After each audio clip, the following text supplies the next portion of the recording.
સાવધાન, શું તમને પણ એવું લાગે છે કે આજે તમે કોઈ મોટો દુખાવો નથી, તમારા રિપોર્ટ્સ નોર્મલ છે અને તમે કોઈ ભારે દવાઓ નથી લઈ રહ્યા અને એટલા માટે તમે સંપૂર્ણ સુરક્ષિત છો?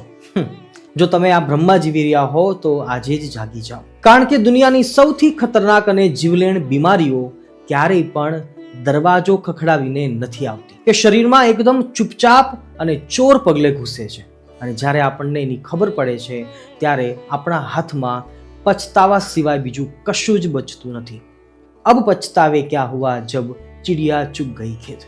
જોકે જરાય ગભરાતા નહીં, આ વિડીયો બંધ કરવાની તો ભૂલ બિલકુલ પણ ના કરતા, કારણ કે આજનો આ વિડીયો તમારી જિંદગી બચાવી શકે છે, ઇવન તમારા પરિવારને પણ બચાવી શકે છે. આજે હું તમારા હિતેચ્છુ તરીકે તમને એક એવો ભરોસો આપવા માંગુ છું કે જો તમે આ વાત ધ્યાનથી સાંભળી લીધી તો ભવિષ્યમાં આવનારા અનેક મોટા ખર્ચાઓ અને હોસ્પિટલના ધક્કાઓથી તમે સદાય માટે, કાયમ માટે બચી શકશો. અને કલ્પવૃક્ષ યુટ્યુબ ચેનલ ઉપર આપણે આ આયુર્વેદ શાસ્ત્રની વિડીયો સિરીઝ પણ એટલા માટે જ ચલાવી રહ્યા છીએ, કારણ કે મારું એવું માનવું છે કે જ્યાં સુધી માણસનું શરીર સારું હશે, સ્વસ્થ હશે, ત્યાં સુધી જ એમનું મન છે એ પણ સારું અને સ્વસ્થ રહેશે. અને જ્યારે માણસનું શરીર બીમાર થયું ત્યારે મન પણ બીમાર થશે અને બીમાર મનથી કે હારેલા મનથી ક્યારે પણ ભગવાનની ભક્તિ ના જ થઈ શકે અને આધ્યાત્મિકતામાં આગળ પણ ક્યારેય પણ ના જ વધી શકાય. અને એટલા માટે જ આપણા ઋષિમુનિઓએ આયુર્વેદ શાસ્ત્ર બનાવ્યું અને તમામ લોકોને એ પ્રમાણે વર્તવા માટે આદેશ આપ્યા. પરંતુ અનફોર્ચ્યુનેટલી જેમ જેમ પાશ્ચાત્ય સંસ્કૃતિ અને વિદેશના કન્ટ્રીઓની દવાઓ અને એમની સલાહો એ આપણા ઉપર હાવી થવા માંડી, ત્યારથી આયુર્વેદને આપણે સૌ કાં તો ભૂલી ગયા અને અથવા તો એમનો મહિમા આપણને ઓછો થતો ગયો. પરંતુ આજે વિદેશના કન્ટ્રીઓ, એમના રિસર્ચરો, એમના ડોક્ટરો આયુર્વેદને અપનાવી રહ્યા છે અને પોતાની લાઈફસ્ટાઈલ અને પોતાના લોકોની લાઈફસ્ટાઈલ સુધારી રહ્યા છે. ખેર, આજે આપણે મહત્વના મુદ્દા ઉપર જે વાત કરી રહ્યા છીએ, ફરીવાર એ ટોપિક ઉપર આપણે પાછા આવીએ. શું તમે જાણો છો આપણા શરીરનો સૌથી મોટો દુશ્મન કોણ છે? ના, એ કોલેસ્ટ્રોલ નથી, એ શુગર નથી અને કદાચ એ કેન્સર પણ નથી. આપણો સૌથી મોટો દુશ્મન છે જે અંદરથી ઉધઈની જેમ શરીરને કોતરી ખાય છે અને આપણને કદાચ એની ખબર પણ નથી પડતી. મુખ્ય 3 છુપા દુશ્મન છે. સાંભળો, સમજાવું છું. આપણા શરીરમાં મુખ્યત્વે 3 ખતરનાક પ્રક્રિયાઓ ચાલે છે જે કોઈ અવાજ કે પીડા વગર આપણી તંદુરસ્તીની ઇમારતને અંદરથી ખોખલી કરી નાખે છે, કોરી કોરીને ખાય છે. Number 1, oxidative stress. Oxidative stress શબ્દ મોટો લાગે છે પણ અર્થ બહુ સરળ છે. જેમ લોખંડ ખુલ્લું રાખો તો એને કાટ લાગી જાય, બસ એ જ રીતે આપણા શરીરના કોષોને અંદરથી કાટ લાગવા લાગે છે. Number 2, chronic inflammation. આ છે શરીરની અંદરની આગ. બહાર એ આગ દેખાતી નથી પણ અંદરથી તમારા સાંધા, લોહીની નળીઓ, લીવર અને હોર્મોન્સ એમને ધીમે ધીમે એ બાળી નાખે છે, ખોખલા કરી નાખે છે. Number 3, insulin resistance.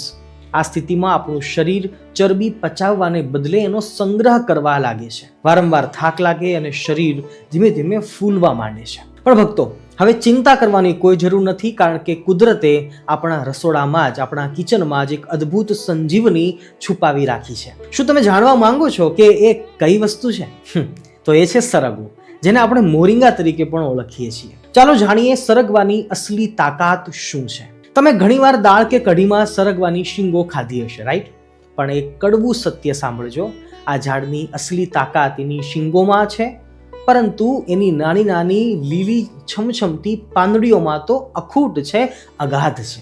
આયુર્વેદમાં સરગવાને રસાયણ તરીકે માનવામાં આવ્યું છે અને રસાયણ એટલે એવી ઔષધિ કે જે શરીરને લાંબા સમય સુધી યુવાન અને રોગ મુક્ત રાખી શકે. સરગવાના 5 મોટા ફાયદા જો જાણવા હોય તો નંબર 1 છે ભરપૂર પોષણ.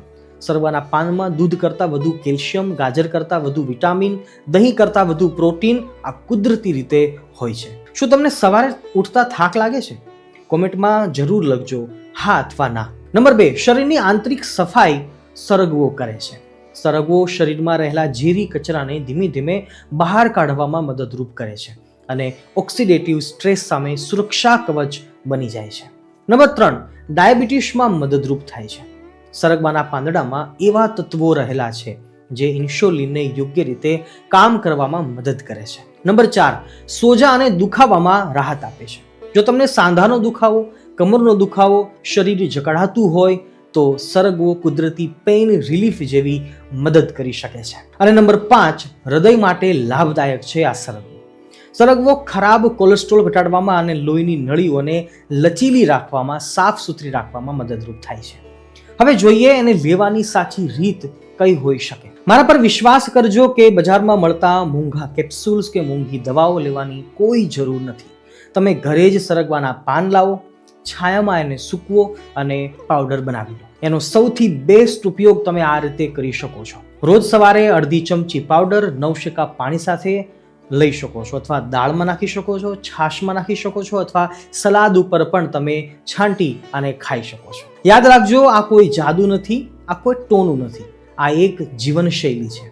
થોડા દિવસ તમે અજમાવી જુઓ, તમારા શરીરમાં નવી ઉર્જાનો ચોક્કસ સંચાર થશે. આ અમે અનુભવેલા અને અનેક મોટા અનુભવીઓએ કહેલી આ વાત છે. શું તમે આજથી તમારા સ્વાસ્થ્ય માટે આ નાનકડો બદલાવ લાવવા માટે તૈયાર છો?